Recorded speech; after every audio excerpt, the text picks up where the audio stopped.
کسی کے ذہن میں کوئی سوال ہو تو ہوگا.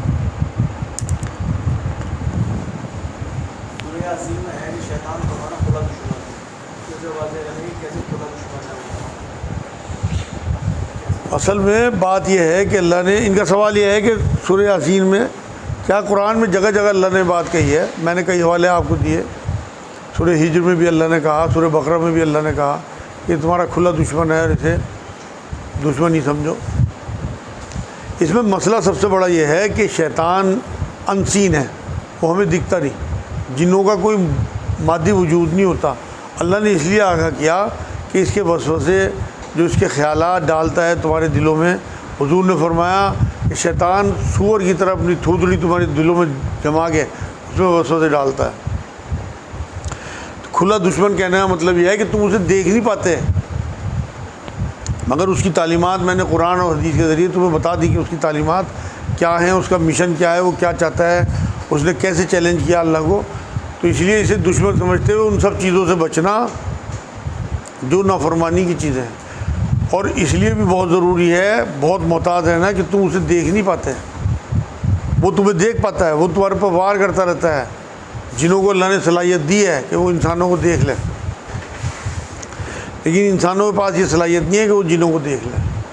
تو اس لیے جو ہے اسے دشمن سمجھتے ہوئے اس کی تعلیمات نظر میں رہیں. اگر آپ قرآن پڑھے ہوں گے، حدیث پڑھے ہوں گے تو آپ کو پتہ ہوگا کہ اللہ نے کن کن چیزوں کو شیطانی چیزیں کہا. جیسے فضول خرچ لوگوں کو شیطان کے بھائی کہا قرآن میں، یہ شیطانی کام ہے. جوا، شراب، سٹا، اسے یہ کہا کہ یہ شیطانی کام ہے، گندے کام ہیں شیطان کے. تو یہ بہت ساری چیزیں جب آپ قرآن میں چھانٹیں یہ شیطانی کام کیا کیا ہیں، پوری لیسٹ بنا لیں، انہیں اپنی زندگی سے نکال دیں. انشاءاللہ تعالیٰ آپ دشمن سے بچیے. سوال ہے نماز نہ پڑھنے کی سزا کا کیا قرآن میں ہے؟ ان کا سوال یہ ہے کیا قرآن میں کسی آیت میں نماز نہ پڑھنے کی سزا کا حکم ہے؟ بالکل بھائی. آپ سورہ مدثر قرآن میں ہے، اس کی آیت نمبر 42-43 پڑھیں. اس میں اللہ نے ذکر کیا ہے کہ جب جنتی جنت کی طرف جاتے ہوں گے تو بیچ میں انہیں دوزخی دکھیں گے دوزخ میں پڑے ہوئے. تو وہ ان سے سوال کریں گے کہ تم دوزخ میں کیسے آ گئے؟ تو وہ یہی جواب دیں گے کہ ہم نماز نہیں پڑھتے تھے. تو سب سے بڑی سزا تو دوزخ مل گئی نماز نہ پڑھنی. قرآن کی نص ہے. اور بھی سزائیں ہیں ویسے تو، لیکن میں نے تو آپ کو ایسا حوالہ دیا کہ جو بالکل سٹیک بیٹھتا ہے. الحمد کچھ میک اپ میں کسی جانور کی وہ جاتی ہے، جانور کی چربی وغیرہ، تو ایسے میں خواتین جب میک اپ کرتی ہیں تو لگانا چاہیے. ان کا سوال یہ ہے کچھ میک اپ کے سامان جیسے کریم وغیرہ میں سنتے ہیں کہ جانوروں کی چربی ملائی جاتی ہے، کیا وہ کریم لگانا جائز ہے؟ بھائی جب تک آپ کو یہ کنفرم نہ ہو جائے کہ اس میں جانور کی چربی ہے یا سور کی چربی ہے، تب تک آپ کسی کی باتوں میں نہ آئیں کہ آپ جو ہے کسی کے بھی کہنے پہ آپ نے جو ہے کہیں لکھا ہوا دیکھا اور آپ نے یقین کر لیا. جب تک آپ کے علماء دین کوئی فتویٰ نہ دیں اس بارے میں، یا کمپنی خود نہ کہے کہ ہم نے اس میں سور کی چربی ملایا ہے، تب تک آپ کسی کا یقین نہ کریں. سب چیزیں جو ہیں پاک ہیں. آپ اچھے گمان کے ساتھ ان چیزوں کو جو ہے وہ استعمال کریں. بہت سے لوگ اس طرح کی ویب سائٹ بنا دیتے ہیں یا اس طرح کے کوڈ بنا لیتے ہیں کہ یہ لکھا ہوا اس پہ یہ والا کوڈ ہوا تو اس میں حرام چیزیں ہیں. کہیں سے ثابت نہیں، کس نے بتایا وہ کوڈ؟ اگر کمپنی خود کہے یا گورنمنٹ آپ سے کہے کہ بھائی یہ آپ چیزیں استعمال نہ کریں، اس میں سور کی چربی ہے، تب آپ کو بچنا ہے. لوگوں کی باتوں میں نہیں آنا. اس طرح افواہوں میں آنا گناہ ہے. قرآن نے منع کیا کہ افواہ سنو تو نبی تک بات پہنچاؤ. نبی اگر کنفرم کر دیں تو پھر مانو، ادروائز بالکل اس طرح سے سنی سنائی بات کو آگے بڑھانا دینا جو ہے وہ جھوٹا ہونے کے لیے کافی ہے. یہ حدیث ہے نبی اکرم صلی اللہ علیہ وسلم. اس طرح کی بات اگر آپ سنو بھی تو آگے نہ بڑھایا کرو. یہ بھائی کا سوال ہے، ان کے والد چاہتے ہیں کہ جزا بیٹوں کو ملے، نافرمان بیٹوں کو نہیں ملے، کیا یہ ٹھیک ہے؟ ان کا سوال یہ ہے کہ کوئی والد یہ چاہتے ہیں کہ بیٹے نافرمان ہیں، ان کے بعد ان کی جائیداد ان کی بیٹیوں کو ملے، ان کے بیٹوں کو نہ ملے. بھائی تو انہیں یہ چاہیے کہ باقی اگر وہ اس بات کو ٹھیک سمجھتے ہیں تو وہ مالک ہیں، اپنی زندگی میں اپنی بیٹیوں کو سب کچھ دے جائیں، کیونکہ ان کی موت کے بعد تو ہر حال میں شریعت لاگو ہوگی اور اسی طرح سے وراثت بٹے گی جیسے اللہ کا حکم ہے. تو وصیت جو ہے وہ 33% زیادہ وہ نہیں کر سکتے اور وصیت اپنے وارثوں کے حق میں نہیں کر سکتے. تو بیٹیوں کے لیے وہ وصیت تو کر نہیں سکتے کیونکہ وہ تو وارث ہیں. ہاں اپنی زندگی میں وہ اپنا سارا مال بیٹیوں کے نام کر جائیں تو بالکل اللہ دیکھے گا. اگر انہوں نے انصاف کیا ہوگا, ان کے بیٹوں نے مال اڑا دیا یا انہیں نقصان پہنچایا, تو پھر اللہ انصاف والے ہیں, وہ بالکل اس بات کو قبول کریں گے کہ وہ اپنا مال بیٹیوں کو دے گا, وہ مالک تھے اس بات. کیا امام صاحب سجدے والی آیت نماز میں پڑھ سکتے ہیں؟ ان کا سوال یہ ہے کہ سجدے والی آیتیں نماز میں پڑھی جا سکتی ہیں. بالکل پڑھنی چاہیے بھائی. قرآن کی آیتیں ہیں, لوگ پتہ نہیں کیوں نہیں پڑھتے. دیکھو قرآن میں ایک آیت یہ ہے کہ سجدہ کر اور اللہ کے قریب ہو جا, اور کوئی آیت اللہ کے قریب ہونے کی کسی عبادت کی قرآن میں نہیں آئی. صرف سجدے کو اللہ نے کہا کہ سجدہ کر, اللہ کے قریب ہو جا. تو اس لیے تو اللہ کے قرب کا ایک ذریعہ ہے. تو جتنا مان لو ایک نماز میں وہ سجدے کی والی تلاوت کرتے ہیں آیت کی, تو ایک سجدہ کتنے سارے لوگوں کو پیچھے ملا ان کے ساتھ ساتھ. کیونکہ حکم ہی ہے سجدے والی آیت میں فوراً سجدہ کرنے کا حکم ہے. تو وہ تو اگر یہ آیتیں پڑھتے ہیں کوئی امام صاحب تو بالکل ان کے لیے اجر کی بات ہوگی, اور انہیں مقتدیوں کو بھی انشاءاللہ تعالیٰ ثواب ملے گا. ایک بھائی کا سوال ہے, انہوں نے طلاق شدہ عورت کو عدت کے بیچ میں نکاح کا پیغام دے دیا اور اس نے قبول بھی کر لیا, کیا ٹھیک ہے؟ ان کا سوال یہ ہے, کوئی طلاق شدہ عورت تھی, وہ عدت کر رہی تھی, انہوں نے پیغام دیا اسے شادی کا, عدت پوری ہونے کے بعد میرے سے شادی کر لینا, تو انہوں نے قبول بھی کر لیا. بالکل ناجائز اور حرام ہے بھائی. قرآن منع کرتا ہے کہ جب تم عدت کی حالت میں ہو تو اس مدت میں کسی قسم کا کوئی بھی پیغام نہ بھیجو کسی عورت کو, نہ عورت قبول کرے. ہاں اشارتاً اگر تم کہیں کہہ رہے ہو تو وہ جائز ہے بات. اس میں یہ ہے کہ آپ مان لو ان کے رشتہ داروں میں ان کے گھر گئے ہوئے ہیں, وہ عدت میں کسی کمرے میں بیٹھی ہے, آپ باہر بیٹھے ہوئے اس کی بہن سے یا کسی سے بات کر رہے ہیں کہ مجھے ایسی ایسی لڑکی چاہیے, جو کوالٹیز اس لڑکی میں ہیں جو عدت میں ہیں, اس تک یہ بات پہنچ جائے, اسے اشارہ بھی مل جائے کہ میرے سے شادی کرنا, یہ جائز ہے. لیکن آپ باقاعدہ پیغام بھیج دیں اور وہ اسے قبول بھی کر لے, یہ بالکل ناجائز ہے, قرآن کی آیت کے خلاف بات.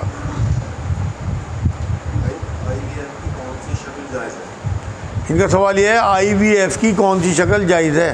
پہلے تو میں آپ کو آئی وی ایف کے بارے میں بتا دوں. آئی وی ایف میں یہ ہوتا ہے کہ مرد کے اندر کیٹانو مردہ ہوں یا کم ہوں تو اس کے کیٹانو جو اس کا اسپرم ہے وہ نکال کے انہیں ایکٹیو کیا جاتا ہے دوائیوں کے ذریعے, اور پھر عورت کے ایگ لے کر انہیں دونوں کو ملا کے اور پھر عورت کی اووری میں اسے انجرٹ کیا جاتا ہے, اور اس کے بعد پھر وہ وہاں بچہ ٹھہر جاتا ہے. تو یہ ایک آرٹیفیشل شکل ہے. اگر قدرتی بچہ ہونے میں دقت آ رہی ہو, کئی بار عورتوں کے انڈے جو ہوتے ہیں وہ میچور نہیں ہو پاتے, بنتے تو ہیں لیکن مردہ انڈے ہوتے ہیں, بچہ بنانے کے قابل نہیں ہوتے. ان کے انڈے اسی طرح ڈاکٹر لے کے انہیں ایکٹیو کر کے انہیں زندگی دے کے ان انڈوں کو, اور پھر مرد کے اسپرم لے کے انہیں ملا کے اور پھر اسی طرح سے عورت کی اووری میں ڈال کے اور پھر وہاں بچہ پرورش پاتا ہے. یہ ایک سلسلہ ہے, اور اس میں ٹیکنیک بہت آگے بڑھ چکی. جو لوگ جن کے بالکل اسپرم نہیں ہوتے ان لوگوں کو لوگ ڈونیٹ کر دیتے ہیں اپنے اسپرم, اور وہ دوسرے مرد کے اسپرم لے کے اس عورت کے ایگ لے کے جو ان کی بیوی ہے کسی صاحب کی, انہیں ملا کے پھر اس کے جسم میں ڈال دیا جاتا ہے, اس سے بھی بچے پیدا ہوتے ہیں. اب اس سوال پہ آتے ہیں جو انہوں نے کہا آئی وی ایف کی کون سی شکل جائز ہے. اسلام میں آئی وی ایف کی صرف ایک شکل جائز ہے, مجبوری میں, وہ بھی جب بالکل ڈاکٹر جواب دے دیں کہ آپ کو یہ یقین ہو کہ آپ جس ڈاکٹر سے یہ کام کرا رہے ہیں وہ بالکل آپ کے یقین کا ہے, اور آپ نے اسے لکھ کے دے دیا کہ بھائی ہم DNA بھی کرا سکتے ہیں اس معاملے کا. تو وہ آپ کے ایگ, وہ آپ کی بیوی کے ایگ اگر مردہ یا کم ہیں انہیں لے کے انہیں فرٹیلائز کر کے انہیں بڑھا کے اور وہ آپ کے اسپرم کے ساتھ ملا کے اور آپ کی بیوی کے جسم میں ڈال دیں اور وہاں بچہ ٹھہر جائے, تو یہ بالکل جائز معاملہ ہے. لیکن کسی غیر مرد کے اسپرم آپ کی بیوی کے جسم میں ڈلیں یہ ناجائز ہے, یا کسی غیر عورت کی کوکھ میں اسپرم ڈالے جائیں آپ کے اور آپ کی بیوی کے انڈے نہ بنتے ہوں, یا وہ اس کی اووری اس قابل نہ ہو کہ بچہ پیدا کر سکے, دوسری عورت کی جسم میں وہ آپ کے اسپرم ڈال کے وہاں آپ کا بچہ پیدا کرایا جائے, یہ سب حرام ہے اسلام میں. کیونکہ اسلام میں نسب کی بہت قیمت ہے, کیونکہ جس طرح سے مرد کے نسب کی قیمت ہے اس طرح عورت کی بھی نسب کی قیمت ہے. قیامت میں حساب کتاب ہوگا نسب کا بڑا زبردست. ضروری نہیں ہے کہ سب کے اولاد ہو. نبی اکرم صلی اللہ علیہ وسلم کی صرف 2 بیویوں کے بچے ہوئے, 11 بیوی رکھی حضور نے, باقی سب بانجھ رہی. قرآن میں اللہ نے کہا کسی کو لڑکے دوں, کسی کو لڑکی دوں, کسی کو دونوں دوں, کسی کو بانجھ رکھوں, میرے ہاتھ میں ہے. ہاتھ سے مطلب میری حکمت ہے, کس کو کیسے آزمانا ہے. کسی کو بیٹی دے کے آزما رہا، کسی کو صرف بیٹے دے کے آزما رہا، کسی کو بانجھ رکھ کے آزما رہا. تو آپ اللہ پہ یقین رکھیں، ویٹ کریں. اور اگر بالکل ہی مایوسی ہو گئی ہو کہ اب بچے نہیں ہو پائیں گے، ڈاکٹروں نے بالکل منع کر دیا ہو، تو بالکل آئی ایف کی، بس وہ آئی وی ایف کی آپ شکل اختیار کر سکتے ہیں، جو میں نے آپ کو بتایا کہ آپ کے اسپرم اور آپ کی بیوی کے ایگ ہوں، جس کے بھی کمزور ہوں انہیں بڑھا کے اور پھر اس طرح سے رکھا جائے تو بالکل انشاءاللہ یہ جائز شکل ہوگی. ہمارے مکان مالک نے ہم سے 5 لاکھ ادھار کی، اور وہ ہم سے کہتے ہیں کہ آپ پیسے واپسی کا 3,000 کرایہ نہ دیں، یہ ٹھیک ہے؟ ان کا سوال یہ ہے کہ مکان مالک نے 5 لاکھ ادھار لیا اور جو 3,000 کرایہ تھا اسے کہتا ہے کہ وہ آپ نہ لیں. بھائی اس کے پیچھے ایک حدیث کھڑی ہے، حضور نے فرمایا وہ قرض جو نفع کھینچے وہ سود ہے. تو آپ چاہے اس سے کوئی چیز رکھوا لیں، کوئی سونا وغیرہ ادھار کے بدلے میں، لیکن کرایہ آپ بند کر دیں گے تو یہ سود میں گنا جائے گا. میرے نزدیک تو بالکل ناجائز ہے. یہ کتنی عمر کے بچوں کو مطلب شریعت کی تعلیم دی ہے؟ ان کا سوال یہ ہے کتنی عمر کے بچوں کو شریعت کی تعلیم دے. دیکھو حضور کرائٹیریا دے گئے، 7 سال کے بچے کو نماز پڑھاؤ، 10 سال کا بچہ نماز نہ پڑھے تو اس کی پٹائی کرو.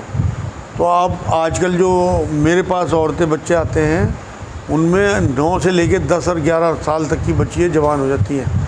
تو 7 سال کی عمر سے ان بچیوں کو طہارت کے، غسل کے، حیض کے جو معاملات ہیں وہ انہیں بتائے جائیں، انہیں سکھائے جائیں کہ یہ معاملے ہیں. اسی طرح لڑکے جو ہیں وہ 14، 13، 15 اس سال میں بلوغت کو آ جاتے ہیں، بالغ ہو جاتے ہیں. انہیں بھی 10 سال کے بعد انہیں تعلیمات دی جائیں احتلام کی، جو بھی مطلب چیزیں اس طرح کی ہیں. اور اس میں شرمائے نہ، کیونکہ شریعت ہے. تو بچوں کو تعلیمات جو ہیں لڑکیوں کو 8-9 سال کی عمر سے شروع کر دی جائیں، لڑکوں کو 10 سال کی عمر سے. یہی کرائٹیریا نبی نے دیا ہے. مجھے لیڈی کی طرف سے احسان، مجھے ٹیسٹ کے سیمپل لینے، بلڈ لینے گھروں پر جانا پڑتا ہے. کئی بار گھروں میں مرد اکیلا ہوتا ہے، کیا یہ جاب جائز ہے؟ اچھا، ان کا سوال یہ ہے کہ کوئی لیڈی ہے، اسے ٹیسٹ کے بلڈ لینے، اب پیشاب وغیرہ لینے، آج کل اس طرح کا سلسلہ چل گیا غیر ملکوں میں اور ہمارے یہاں بھی بڑے شہروں میں کہ سیمپل لینے گھروں پہ جاتے ہیں. یہ کوئی بچی ہے جو کسی لیب میں جاب کرتی ہے، تو یہ کہتی ہے کئی بار ہمیں ایسے گھروں میں جانا پڑتا ہے جہاں اکیلا مرد ہوتا ہے. تو کیا یہ جائز ہے؟ میرے نزدیک تو بالکل ناجائز ہے، کیونکہ نبی اکرم صلی اللہ علیہ وسلم کی حدیث پاک ہے کہ جہاں ایک مرد اور ایک عورت اکیلے ہوں گے وہاں تیسرا شیطان ہوگا. تو وہ بالکل برغلا سکتا ہے شیطان. اور کوئی امیر آدمی ہو، آپ متاثر ہو جائیں اس سے، یا آپ کی خوبصورتی پہ اس کے دل میں کوئی شیطان آ جائے، تو بالکل ایسی جاب سے بچیں.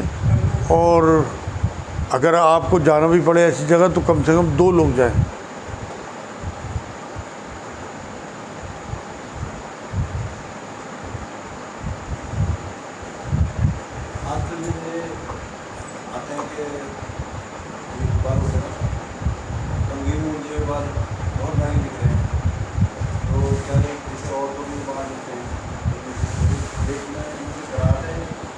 ان کا سوال یہ ہے کہ بال جو ہیں وہ بہت مہنگے بکتے ہیں، جو جھڑے ہوئے بال ہوتے ہیں، اور ان سے کیونکہ بھیگ وغیرہ بنتی ہے آج کل، اس لیے وہ عورتوں کے بال خاص طور سے مہنگے بکتے ہیں.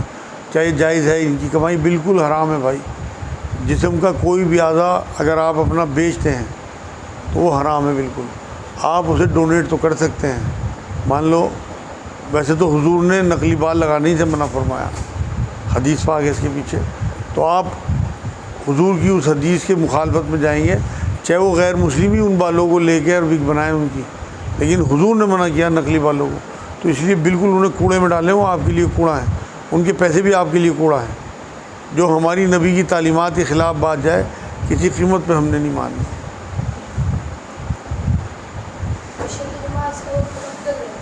ان کا سوال یہ ہے کہ عشاء کی نماز کا وقت کب تک رہتا ہے؟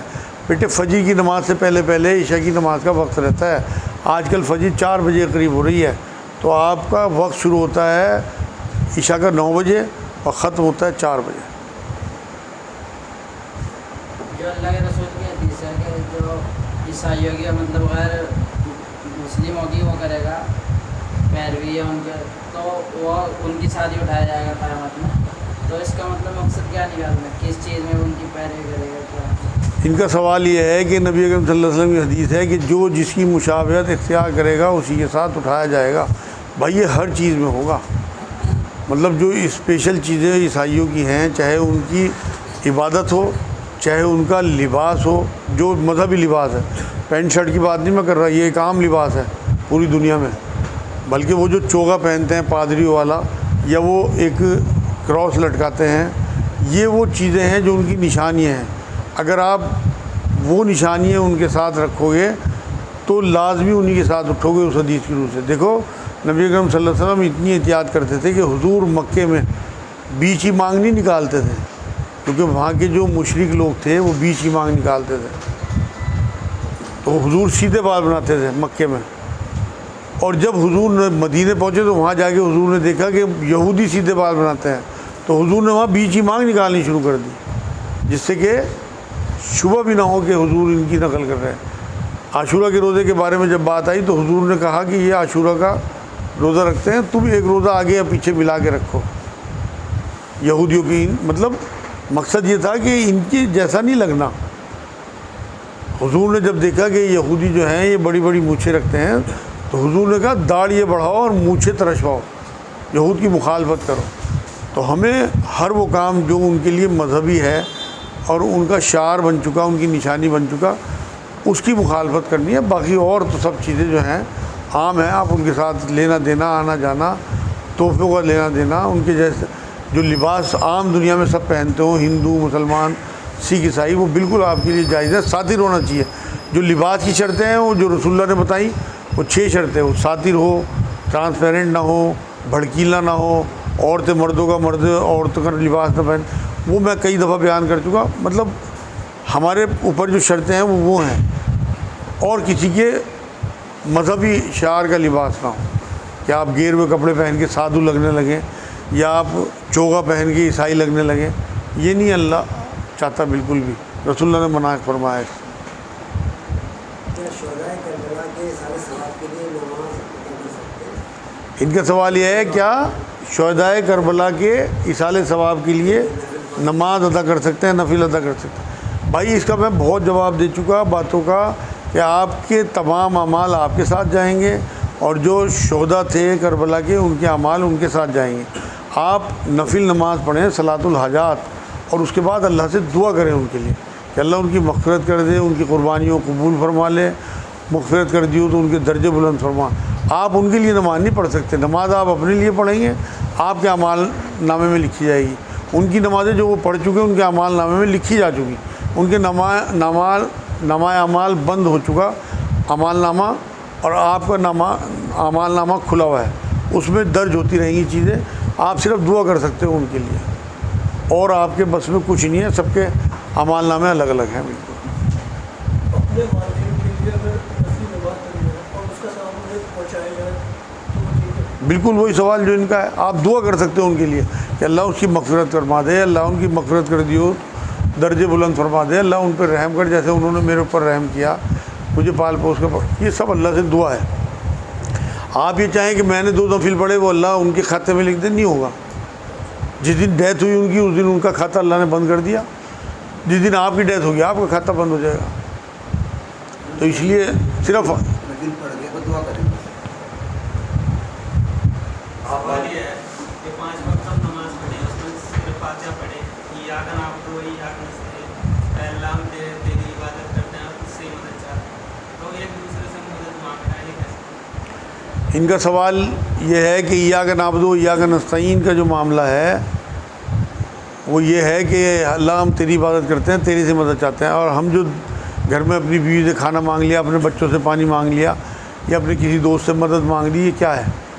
بھائی یہ تو عام زندگی کا حصہ ہے. اللہ نے ایک دوسرے سے جوڑ کے بھیجا دنیا کو. آپ یہ دیکھیں کہ آپ ہرن کے بچے کو لے لیں، گائے کے بچے کو لے لیں، ہاتھی کے بچے کو لے لیں، اونٹ کے بچے کو لے لیں، پیدا ہونے کے 2 یا 3 منٹ کے بعد لڑکھڑائے گا اور کھڑا ہو جائے گا. اور انسان کا بچہ 2 سال لگتے ہیں اسے چلنے میں بھی. دوسروں کا محتاج پیدا کرا اللہ نے، اسی لیے بتانے کے لیے کہ میں نے تمہیں جوڑ کے بھیجا. وہ جو ایاک نعبد و ایاک نستعین ہے وہ توکل والا معاملہ ہے کہ آپ تمام مدد جو ہے وہ اللہ سے چاہیں، پھر اللہ لوگوں کے دلوں میں ڈالے اگر آپ کو کوئی پریشانی ہے، کوئی آپ کسی مصیبت میں پھنس گئے تو وہاں آپ کا ٹارگیٹ اللہ ہو، وہاں آپ کا ٹارگیٹ دنیا کے لوگ نہ ہو۔ یہ عام زندگی کی چیزیں ہیں کہ آپ نے کسی کو کچھ دے دیا یا آپ نے کسی سے کچھ لے لیا، یہ وہ مدد نہیں ہے جس مدد کا وہاں پہ ذکر ہے، ایاک نعبد و ایاک نستعین۔ جس طرح لوگ آپس میں ایک دوسرے کو ہدیہ کریں، کچھ بھی لے لیا دے دیا، اور اسی طرح جو لوگ دنیا سے چلے گئے ان کے لیے ایصال ثواب استغفار ان کو ہدیہ کر دیا ہم نے، تو کیا ہم ایک دوسرے کے زندہ آدمی کے لیے بھی، میں نے کچھ تسبیحات پڑھی، کچھ ذکر اذکار کیا، اور میں سب کی تصور کروں کہ اس کا فائدہ آپ کو پہنچے، یا میں نے آپ کو ہدیہ کر دیا یا آپ نے مجھے کر دیا، تو مطلب یہ پاسبل ہے؟ ان کا سوال یہ ہے کہ ہم کوئی چیز پڑھ کے اگر کسی کو ہدیہ کرنا چاہیں تو وہ کیا پاسبل ہے؟ بھائی وہی جواب ہے، سب کے اعمال نامے اپنے الگ الگ ہیں، آپ لوگوں کے لیے دعا کر سکتے ہیں، خیر خواہی چاہ سکتے ہیں، لوگوں کی مدد کے لیے، ایصال ثواب کے لیے وہ چیزیں معاشرے میں جس کی کمی ہو وہ چیزیں آپ وہاں میسر کرا دیں لوگوں کو، تو وہ ایصال ثواب آپ کو ملتا رہے گا جب تک وہ کام، جیسے آپ نے کوئی مسجد بنوا دی، آپ نے کوئی کنواں کھدوا دیا، کہیں کوئی پیالو لگوا دیا، کنہیں بچوں کے ایڈمیشن کرا دیے، کسی بچے کو حفظ پہ لگا دیا، مسجد میں قرآن رکھوا دیے، مدرسوں میں کتابیں رکھوا دی، کوئی اس طرح کے کورس جاری کرا دیے مدرسوں میں کہ ان کا سارا خرچہ آپ اٹھا، تو یہ رہتی دنیا تک جب تک وہ قائم رہے گا سلسلہ، آپ کے اعمال نامے میں جڑتا رہے گا۔ لیکن یہ چاہیں آپ کہ آپ کے عمل کسی دوسرے کو ٹرانسفر ہو جائیں، یہ ممکن نہیں ہے، آپ صرف دعا کر سکتے ہیں، اور وہ دعائیں بھی آپ کی جبھی تک کام آئیں گی جب تک عالم برزخ میں آپ کے رشتہ دار یا آپ کے دوست احباب ہیں۔ قیامت کے دن سب کا دودھ پانی کا پانی ہونا ہے، جو کر کے کیا وہ اپنا آپ بھگتے گا۔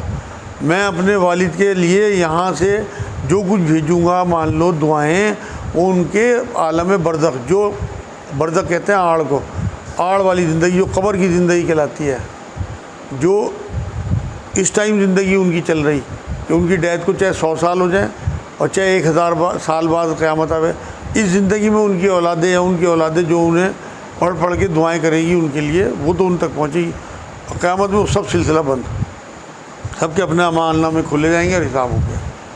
ٹی شرٹ میں آزان یا تکبیر کہاں میں ہاں بازو کی شرٹ، ان کا سوال یہ ہے، ہاف بازو کی ٹی شرٹ میں اذان، نماز یا تکبیر وغیرہ پڑھ سکتے ہیں؟ بالکل پڑھ سکتے ہیں بھائی، کہیں کوئی منائی نہیں ہے، نہ کسی حدیث میں نہ قرآن کی آیت میں، اور سطر ڈھکا ہوا ہونا چاہیے، سطر ڈھکا ہوا ہے، آپ کا ناف سے لے کے گھٹنوں تک سطر ہے مرد کا، اور نبی نے فرمایا نماز میں اپنے کندھے بھی ڈھک لیا کرو، تو آپ کی ہاف بازو میں کندھے آپ کے ڈھکے ہوئے ہیں، بالکل پڑھا بھی سکتے ہیں، پڑھ بھی سکتے ہیں، تکبیر بھی پڑھ سکتے ہیں۔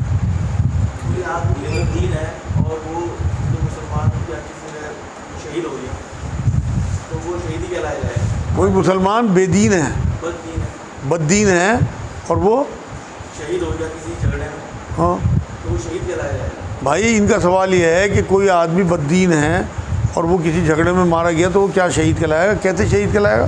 شہید تو ایمان کی حالت میں جو دین کو تقویت پہنچانے والا ہو، دین کو مانتا ہو، لا الہ الا اللہ محمد رسول اللہ یہاں سے مانتا ہو، اگر وہ کسی جھگڑے میں مرتا ہے تب وہ شہید کہلائے گا۔ ایسے تھوڑی کہ کوئی بھی اللہ کا دشمن جو ہے تو شرابی، اور کسی جھگڑے میں جا رہا تھا نشے میں دھت، اسے پتہ ہی نہیں کیا ہو رہا آگے، اور اسے قتل کر دیا، تھا وہ نام کا مسلمان، اور وہ شہید ہو جائے گا نشے کی حالت میں، سیدھی دوزخ ہے بنا حساب کتاب کے، اللہ کے دشمن ہیں، کوئی شہید ہوئی نہیں ہے اس طرح سے۔